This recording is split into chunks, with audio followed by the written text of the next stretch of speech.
अस्सलाम वालेकुम, welcome to let's talk cricket with Tahir. मेरा नाम ताहिर सईद है और आज एक बड़ी डिफरेंट किस्म की पॉडकास्ट लेके मैं आपके पास हाजिर हुआ। पाकिस्तान जब अपना पहला मैच इस T20 वर्ल्ड कप के अंदर यूएसए से हारा तो मेरा दिल नहीं किया पॉडकास्ट करने को दोबारा, बिकॉज तकरीबन I was completely shattered, because ये जानते हुए कि पाकिस्तान बुरा परफॉर्म करेगा, इतना बुरा परफॉर्म करेगा, ये मैंने कभी भी नहीं सोचा था। मैंने अपने पिछले पॉडकास्ट के अंदर पहले भी बताया था कि पाकिस्तान की टीम जो है वो अंडर प्रिपेयर्ड है और इस वर्ल्ड कप के अंदर वो अच्छा परफॉर्म नहीं करेगी। मैंने क्या कहा था, आए मैं आपको सुनाता हूं। ये मुझे नहीं लगता ये टीम वर्ल्ड कप जीतेगी और मैं उसकी वजह बताता हूं। एक वजह, ये लोग अंडर प्रिपेयर्ड हैं। अंडर प्रिपेयर्ड किस तरह, सुन लेना। चले वो ठीक है, मैं एक काउंटर क्वेश्चन करता हूं, बाद में बता देना। प्रिपेयर्ड कब थे? वो नहीं थे। ये बता दें। देखो, दुनिया की सारी टीमें अपनी वर्ल्ड कप अनाउंस कर चुकी हैं। टीम प्रेपरेशंस जारी हैं कि जी वर्ल्ड कप की तैयारियां कर रहे हैं, उन्होंने प्लानिंग कर रहे हैं, स्ट्रेटजी बना रहे हैं, सारा कुछ कर रहे हैं। हमारी अभी तक टीम ही फाइनल नहीं हुई, हमारा कॉम्बिनेशन ही फाइनल नहीं हुआ। ठीक, इन्होंने अभी तक अपना कॉम्बिनेशन फाइनल नहीं किया, इन्होंने अभी तक कोच जो है वो टीम के साथ नहीं जुड़ा। सो 2 सीरीज खेल रहे हैं, लेकिन उन 2 सीरीज के अंदर आप ये फाइनलाइज करेंगे कि जी क्या। सो मेरा ख्याल है कि इनकी स्ट्रेटजी जो है वो मुकम्मल नहीं है। दूसरा जो मोहसिन नकवी ने इंसेंटिव दिया ना, $1 लाख जीतने का पर प्लेयर, जीतने का, वर्ल्ड कप जीते। मेरा ख्याल है कि मॉनेटरी रिवॉर्ड के ऊपर कभी भी टीम नहीं जीत सकती, कभी भी नहीं। प्रेशर ही ले लेंगे। टीम जीतती है एक नेशनल प्राइड की वजह से, एक टीम स्पिरिट की वजह से। जब आप उनको इस तरह के वो देने शुरू कर देना बेनिफिट्स या उनको इस तरह की attractions, that means you have lost the plot. जैसे कि मैंने आपको बताया कि पाकिस्तान इस वर्ल्ड कप के अंदर अच्छा परफॉर्म नहीं करेगा, लेकिन ये बिल्कुल उम्मीद नहीं थी कि पाकिस्तान वाला पहला मैच जो है वो यूएसए से हार जाएगा। यूएसए वो टीम है जो इस वर्ल्ड कप के लिए भी क्वालिफाई नहीं कर सकी थी। They are playing this world cup because they are the host country. Host country होने की वजह से वो ये वर्ल्ड कप खेल रहे हैं। ठीक है, उन्होंने कनाडा को हरा दिया, कनाडा की टीम भी कोई इतनी अच्छी नहीं थी, लेकिन पाकिस्तान को हराना, इट इज अनबिलीवेबल। अच्छा, मजे की बात यह है कि रमीज राजा पहले ही ये बात कर चुके थे। जब पाकिस्तान आयरलैंड सीरीज में अपना पहला मैच आयरलैंड से हार गया था, तो रमीज राजा वाज द ओनली पर्सन जिसने ये कहा था कि जिस तरीके से पाकिस्तान टीम इस वक्त परफॉर्म कर रही है, कोई पता नहीं कि पाकिस्तान यूएसए से भी हार जाए। और एग्जैक्टली वही हुआ, पाकिस्तान यूएसए से भी हार गया। अच्छा, मजे की बात यह है कि यह पहली दफा नहीं हुआ। This is not the first time कि पाकिस्तान आईसीसी वर्ल्ड कप के अंदर किसी एसोसिएट नेशन से हारा। मैं आपको थोड़ा पीछे लेके चलता हूं। पाकिस्तान इससे 2 दफा पहले आईसीसी वर्ल्ड कप्स के अंदर एसोसिएट नेशंस से हार चुका है। पहली दफा पाकिस्तान जब किसी एसोसिएट नेशन से हारा था, that was way back in 1999। 1999 के अंदर पाकिस्तान वर्ल्ड कप के अंदर बांग्लादेश से हारा था। वो टीम पाकिस्तान की हिस्ट्री की स्ट्रॉन्गेस्ट टीम थी। आपको पता है उस टीम के अंदर कौन कौन था? वसीम अकरम वाज द कैप्टन, वकार यूनुस, शोएब अख्तर, अजहर महमूद, अब्दुल रजाक, शाहिद आफरीदी, ये सारे बॉलर्स और बॉलिंग ऑर्डर्स थे। और स्पिनर्स जो थे वो सकलैन मुश्ताक और मुश्ताक अहमद थे। This was the strongest bowling lineup ever in the history of Pakistan cricket. उसके अलावा बैटिंग के अंदर सईद अनवर और वजाहतुल्लाह वास्ती, दे वर द ओपनर्स। इंजमामुल हक, मोहम्मद यूसुफ, इजाज अहमद, सलीम मलिक और मोइन खान। ये वो टीम थी जो 99 वर्ल्ड कप के अंदर बांग्लादेश से हार गई थी। पाकिस्तान थ्रू आउट इस वर्ल्ड कप के अंदर जीत रहा था। अपने ग्रुप मैचेस के अंदर Pakistan was undefeated. Pakistan already qualify कर चुका था सुपर सिक्सेस के लिए, बट बांग्लादेश से एक मैच हार गए। It was the biggest upset ever in the history of Pakistan cricket. अच्छा, अब थोड़ा सा इसका बैकग्राउंड समझते हैं।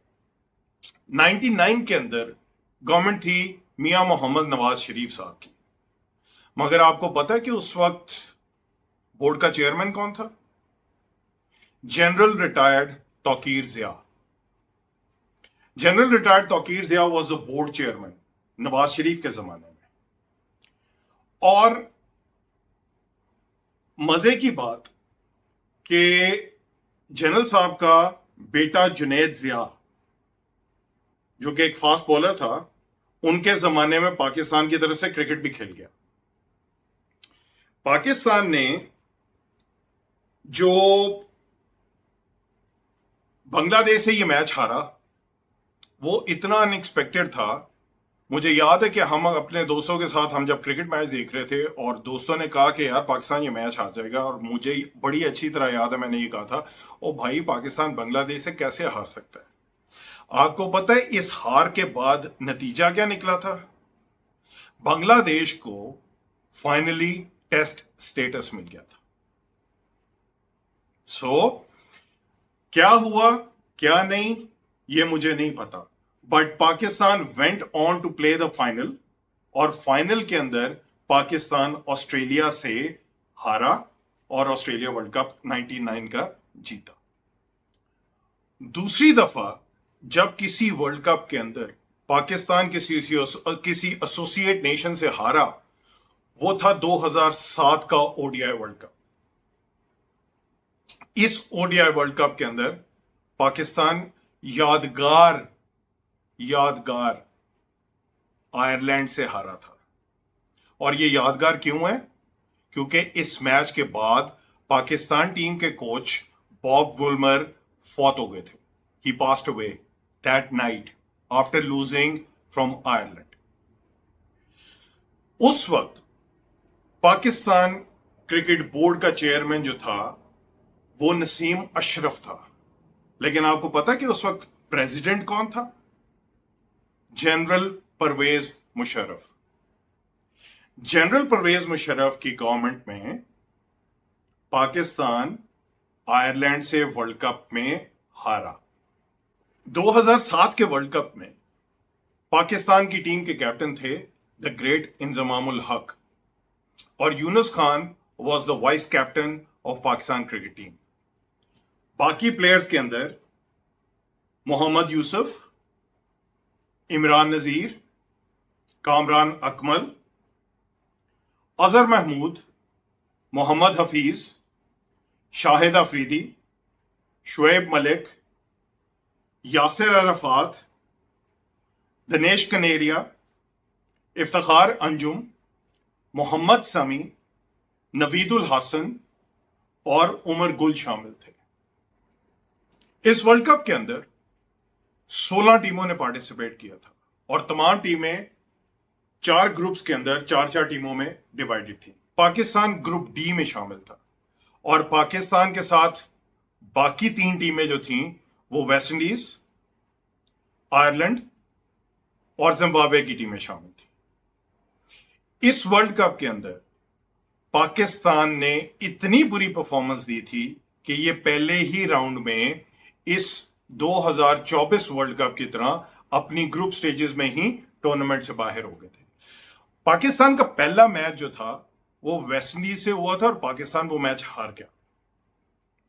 पाकिस्तान का दूसरा मैच जो था वो आयरलैंड से हुआ, और पाकिस्तान वो मैच भी हार गया, जिसके नतीजे में पाकिस्तान वर्ल्ड कप से बाहर हो गया था।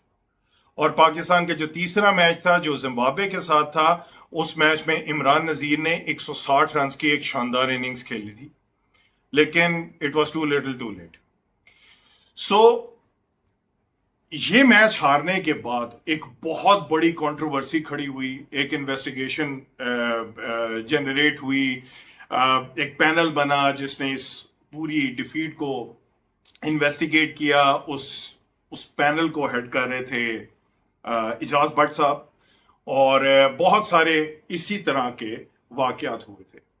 अच्छा, अब जो 99 में हारा था उसके कॉन्सिक्वेंसेस इतने ज्यादा नहीं थे, उसमें सिर्फ बांग्लादेश से मैच हारने के बाद बांग्लादेश को टेस्ट स्टेटस मिल गया था और पाकिस्तान फाइनल तक चला गया था। ये वाली जो डिफीट थी, इस डिफीट के लिए तो मतलब अल्फाज ही नहीं है। इतना बड़ा पेंडोरास बॉक्स खुला, इंजमाम उल हक की कैप्टनसी चली गई, बोर्ड चेंज हो गया, सारा कुछ हुआ। ये 2007 का वर्ल्ड कप पाकिस्तान के लिए सबसे बुरा वर्ल्ड कप साबित हुआ, और 2007 के बाद आज 2024 में पाकिस्तान की सबसे बुरी परफॉर्मेंस है। अब आ जाए कि इस वर्ल्ड कप के अंदर क्या हुआ। जैसे कि मैंने अपनी पिछली कुछ पॉडकास्ट के अंदर ये मैं कहता आ रहा था कि पाकिस्तानी टीम जो है ये वर्ल्ड कप के अंदर इतना अच्छा परफॉर्म नहीं करेगी। वो मैं इसलिए कह रहा था because it was writing on the wall. साफ पता चल रहा था कि जिस तरीके से पाकिस्तान बोर्ड को चलाया जा रहा है और जिस तरीके से पाकिस्तान की प्रेपरेशंस हो रही हैं, Pakistan is not going to do very well. सबसे पहले आप देखें कि ये जो बिल्डअप हुआ टुवर्ड्स दिस वर्ल्ड कप, हुआ क्या। 2018 में इमरान खान की गवर्नमेंट आती है। Imran Khan from day one, जब से वो क्रिकेट खेल रहे हैं, जब से वो कैप्टन थे, वो पहले दिन से ये कहते आ रहे थे कि पाकिस्तान को अपना डोमेस्टिक सिस्टम चेंज करना पड़ेगा। सो जब इमरान खान प्राइम मिनिस्टर बने तो उन्होंने एहसान मानी को बोर्ड का चेयरमैन लगाया। एहसान मानी क्योंकि आईसीसी के भी प्रेसिडेंट रह चुके हैं, इस वजह से उनके पास क्रिकेट का एक्सपीरियंस बहुत ज्यादा था। एहसान मानी वसीम खान को लेकर आया यूके से as a chief executive officer of Pakistan cricket board. जब एहसान मानी का टेन्योर खत्म हुआ तो इमरान खान ने रमीज राजा को चेयरमैन लगाया। अच्छा, रमीज राजा के आते ही फर्दर कुछ और चेंजेस हुई। वसीम खान ने अपना रेजिग्नेशन टेंडर किया और वो टीम छोड़ के चले गए।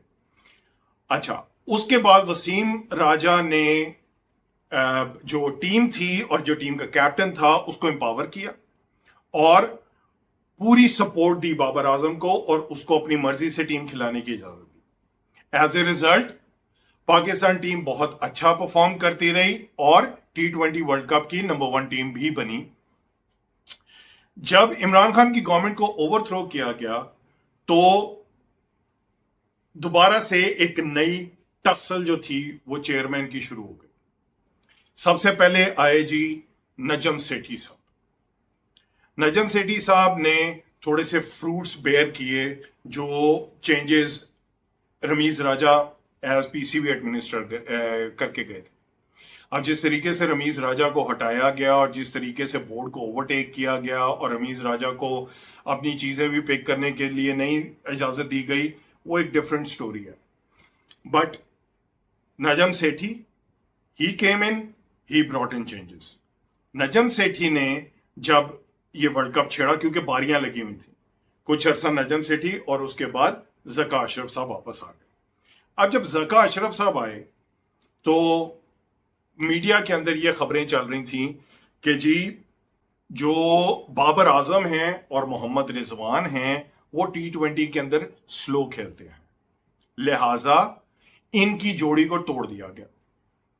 ना सिर्फ ये कि इनकी जोड़ी को तोड़ा गया, जका अशरफ साहब ने बाबर आजम को भी कैप्टनसी से हटा दिया और शाहीन आफरीदी को कैप्टन बना दिया।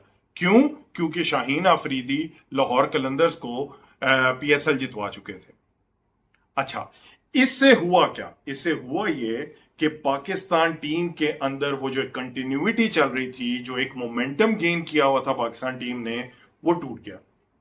अच्छा, अब जब जका अशरफ साहब गए तो एक नया तोहफा हमारे ऊपर लाके मुसल्लत कर दिया गया मोहसिन नकवी की शक्ल में। अब मोहसिन नकवी साहब जो थे वो चीफ मिनिस्टर रह चुके थे इंटरिम गवर्नमेंट के अंदर। जब उनकी गवर्नमेंट खत्म हुई, नए इलेक्शंस हो गए, तो मोहसिन नकवी साहब को पीसीबी का चेयरमैन बना दिया गया। अब मोहसिन नकवी साहब ने आके जो ब्लंडर्स किए हैं वो तो सोच से भी बाहर है। सबसे पहले जो उन्होंने काम किया, उन्होंने ये फैसला किया कि जी पाकिस्तान टीम की फिटनेस कोई अच्छी नहीं है, लिहाजा इनको काकुल भेजा जाए आर्मी ट्रेनिंग कैंप के अंदर, जहां पे पाकिस्तान टीम जो है वो जाके अपनी ट्रेनिंग मुकम्मल करे और फिटनेस करे। उसका क्या नतीजा निकला वो हम सब ने देख लिया। मोहसिन नकवी ने जो दूसरा काम किया वो ये कि वो वहाब रियाज को पीसीबी की सिलेक्शन कमेटी के अंदर लिया। अच्छा, ये भी एक बहुत मजेदार और मुज़हिका खेज ये हरकत थी। वहाब रियाज इससे पहले पीसीबी सिलेक्शन कमेटी में आने से पहले पंजाब के स्पोर्ट्स मिनिस्टर रह चुके थे। अच्छा, उस वक्त गवर्नमेंट किसकी थी? मोहसिन नकवी की, क्योंकि मोहसिन नकवी पंजाब के जो थे वो चीफ मिनिस्टर थे।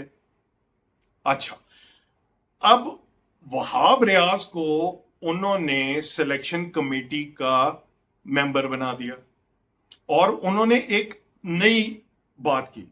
उन्होंने कहा कि जी इस सिलेक्शन कमेटी का कोई चेयरमैन नहीं है, सिलेक्शन कमेटी 5 बंदों के ऊपर मुश्तमिल है। उन 5 बंदों के अलावा कैप्टन और जो कोच हैं वो भी सिलेक्शन कमेटी के मेंबर होंगे। वो 5 मेंबर्स कौन थे? वहाब रियाज, मोहम्मद यूसुफ, अब्दुल रजाक, असद शफीक और एक कोई नए साहब आए थे जो कि डेटा एनालिस्ट के तौर पे आए थे, जिनका नाम था बिलाल अफजल।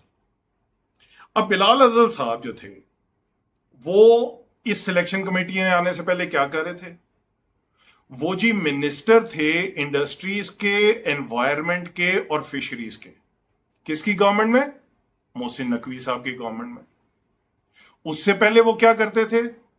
वो पंजाब स्कूल के बोर्ड ऑफ डायरेक्टर्स का हिस्सा थे। पंजाब स्कूल किसका है? मियां आमिर का। और जब मोहसिन नकवी साहब चेयरमैन पीसीबी बने थे तो उन्होंने कहा था कि जी इसके अंदर कोई पॉलिटिक्स नहीं होगी। बिलाल अफजल का कोई एक्सपीरियंस नहीं है डेटा एनालिसिस का, उनको लाके मुसल्लत किया गया।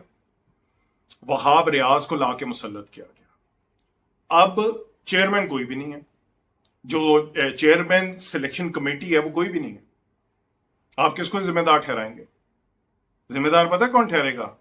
वो 3 मेंबर्स सिलेक्शन कमेटी के जो वहाब रियाज और बिलाल अफजल नहीं है। कौन कौन? मोहम्मद यूसुफ, अब्दुल रजाक और असद शफीक। अगर कोई कुर्बानी का बकरा बनेगा तो वो ये 3 बनेंगे। वहाब रियाज को एक एडिशनल डेजिग्नेशन दी गई, सीनियर टीम मैनेजर, जबकि मंसूर राना टीम मैनेजर के तौर पे ऑलरेडी टीम के साथ मौजूद थे। वहाब रियाज मंसूर राना के नीचे कई दफा खेल चुके हैं। मुझे यह समझ नहीं आता कि वहाब रियाज के पास ऐसी कौन सी गिद्दड़ सिंगी है कि वो हर दफा पीसीबी के अंदर किसी ना किसी तरीके से आ जाते हैं। जब वो क्रिकेट नहीं खेल रहे होते थे, जब वो टीम से बाहर होते थे तो वर्ल्ड कप के लिए सिलेक्ट हो जाते थे। 4 साल 2 साल वो टीम के अंदर नहीं खेल रहे होते थे, जब वर्ल्ड कप आता था वो टीम में आ जाता था। क्या गिद्दड़ सिंगी है इसके पास? कौन है इसकी बैक पे जो इसको बार बार बार बार आगे लेकर आ रहा है? जितनी भी प्रेस कॉन्फ्रेंसेस हुई हैं सिलेक्शन कमेटी की, उसमें वहाब रियाज लीड कर रहे थे एज चेयरमैन, लेकिन चेयरमैन तो कोई है ही नहीं।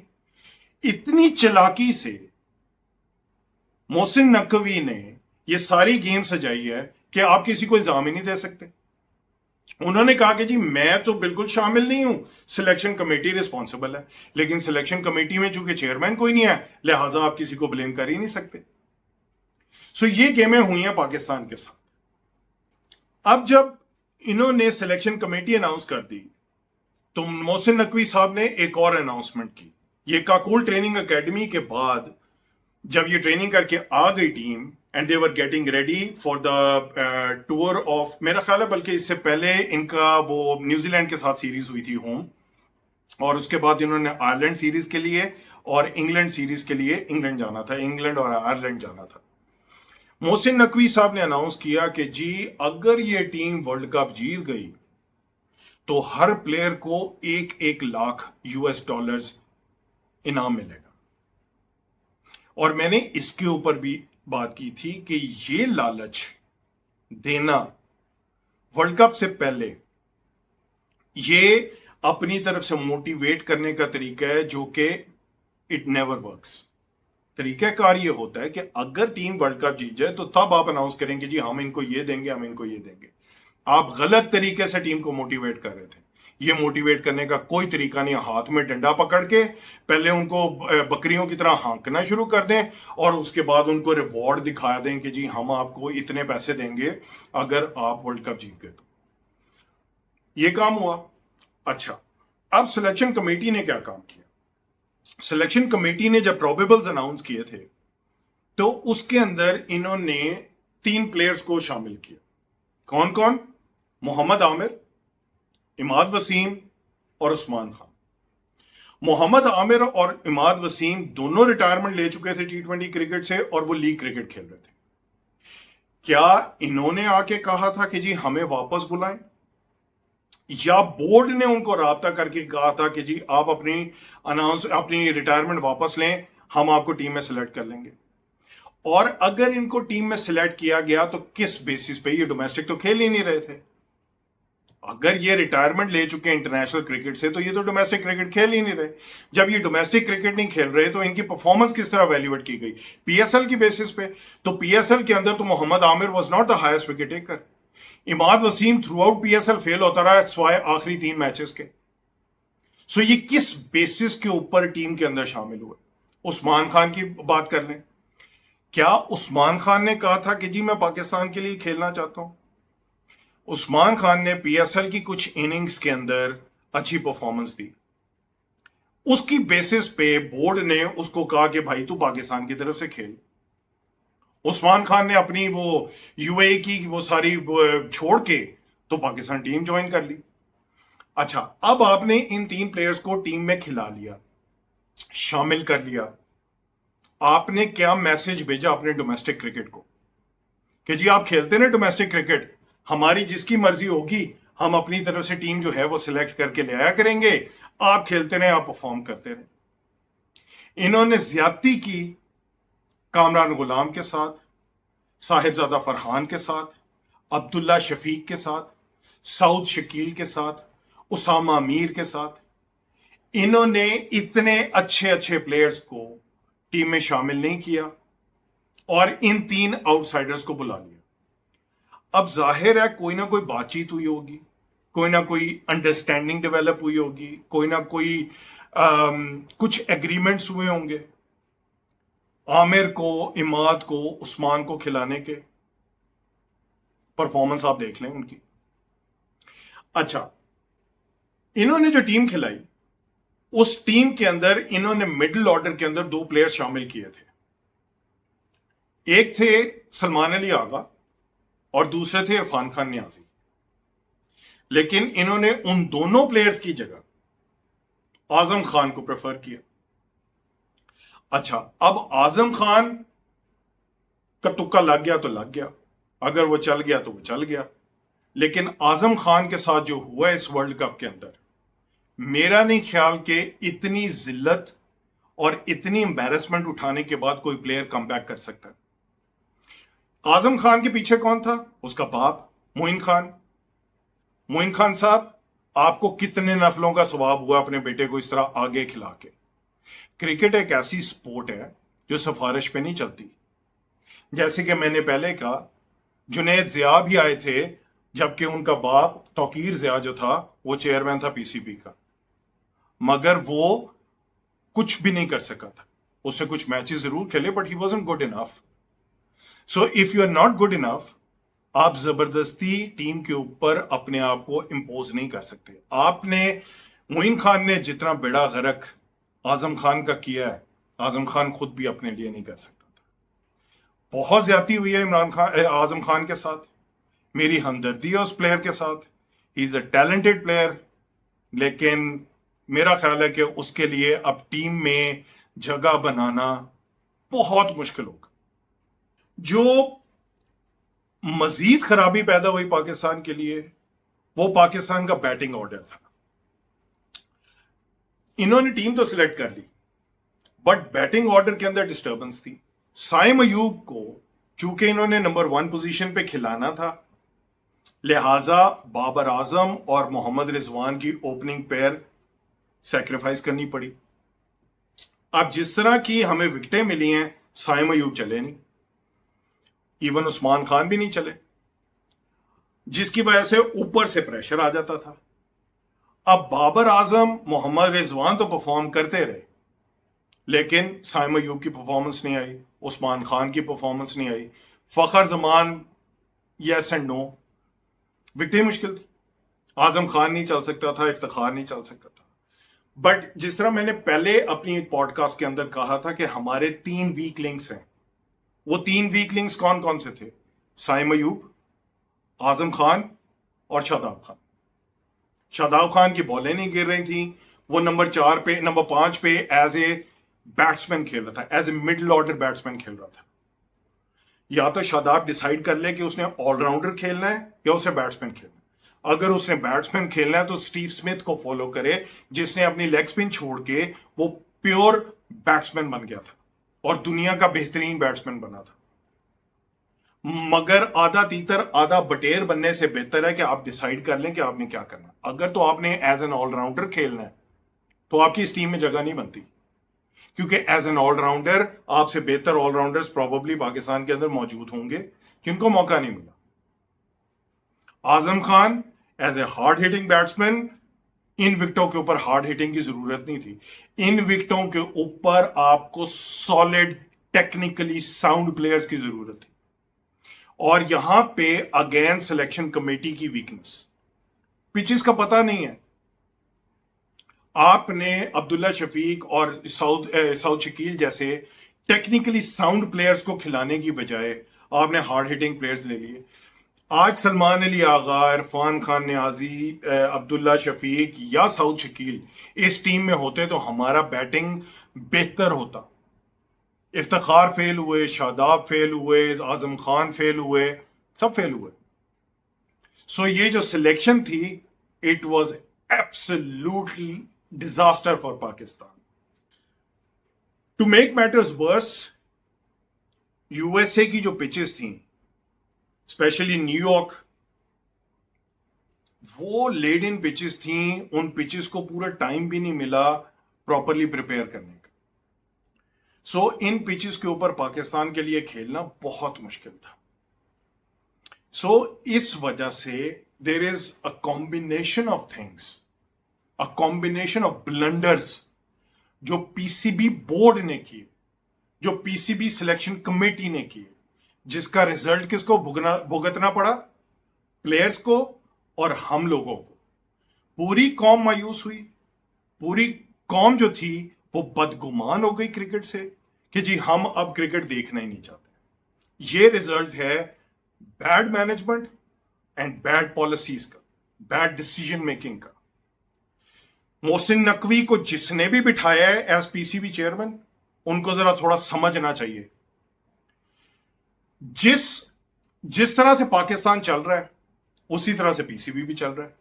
जब आपका कोई एक इदारा भी काम नहीं कर रहा तो आप ये कैसे एक्सपेक्ट करते हैं कि जी पीसीबी जो है वो बहुत अच्छा परफॉर्म करेगा? नहीं करेगा, कभी भी नहीं करेगा। जब आपके मुल्क का आवे का आवा ही बिगड़ा हुआ है तो पीसीबी क्या तोप चला लेगा बीच में? सो इसलिए आगे भी पाकिस्तान क्रिकेट टीम से कोई एक्सपेक्टेशन रखना मेरा ख्याल है बहुत ज्यादती होगी। एक और जो काम इन्होंने गलत किया था वो ये था कि जी इनका कोच टीम के साथ ही नहीं था। उसने टीम को ज्वाइन किया इंग्लैंड में, और इंडिया के साथ जब पाकिस्तान का मैच था, उस मैच के से पहले जो प्रेस कॉन्फ्रेंस हुई थी उसमें गैरी कर्स्टन ने यह कहा था कि जी मुझे तो अभी टीम के साथ सिर्फ 13 दिन हुए, तो मैं तो अभी टीम को जानता ही नहीं हूं। ये थी वो lack of preparation. Gary Kirsten was the coach in IPL. IPL का उसने अपना टेन्योर खत्म किया और तब आके उसने पाकिस्तान नेशनल टीम को ज्वाइन किया वर्ल्ड कप से पहले। ये किस किस्म की प्लानिंग है? ये किस किस्म की हरकतें हैं? ऐसे टीमें चलती हैं? I have a lot of respect for Gary Kirsten. I think he's a great coach. और अगर वो इस टीम के साथ रह गया, जो कि मुझे नहीं लगता, लेकिन अगर वो रह गया तो शायद सिर्फ गैरी कर्स्टन की वजह से इस टीम में कुछ बेहतरी आ जाए। अब पाकिस्तान इस टूर्नामेंट से आउट हो चुका है। पहले यूएसए से हारा, फिर इंडिया से हारा, टीम से आउट।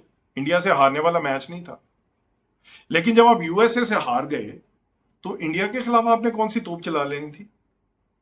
आपने क्यों अपनी उम्मीदें इतनी लगाई हुई थी कि जी पाकिस्तान इंडिया से शायद जीत जाए, शायद ये कमबैक कर जाए? किस बेसिस के ऊपर? कोई आपके पास वजह ही नहीं है कि पाकिस्तान बेहतर परफॉर्म करता। इस सारे सिनेरियो के अंदर मैं प्लेयर्स को ब्लेम नहीं करता। इन्हीं प्लेयर्स को एक अच्छी एडमिनिस्ट्रेशन दे दी जाए, यही प्लेयर्स वर्ल्ड बीटर्स बन जाएंगे। बट एक पुअर एडमिनिस्ट्रेशन के साथ, एक पुअर मैनेजमेंट के साथ आप जितनी मर्जी चेंजेस कर लें, जितने बड़े मेजर ऑपरेशन करने हैं आप कर लें, टीम के हालात चेंज नहीं होंगे। मोहसिन नकवी साहब ने कहा है कि जी टीम को बड़े मेजर ऑपरेशन की जरूरत है। ओ भाई, कौन मेजर ऑपरेशन करेगा? जिसको खुद ऑपरेशन की जरूरत है, जो खुद गलत तरीके से पीसीबी के चेयरमैन बन के बैठा हुआ है, वो मेजर ऑपरेशन करेगा।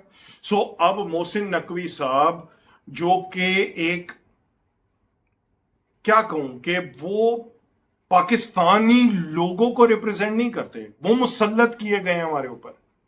अब वो आके बड़े बड़े फैसले करेंगे और पाकिस्तान टीम के अंदर उखाड़ बिछाड़ करेंगे और प्लेयर्स के मुस्तकबिल से खेलेंगे और बड़े बड़े प्लेयर्स को जो है वो अब अंदर बाहर करेंगे।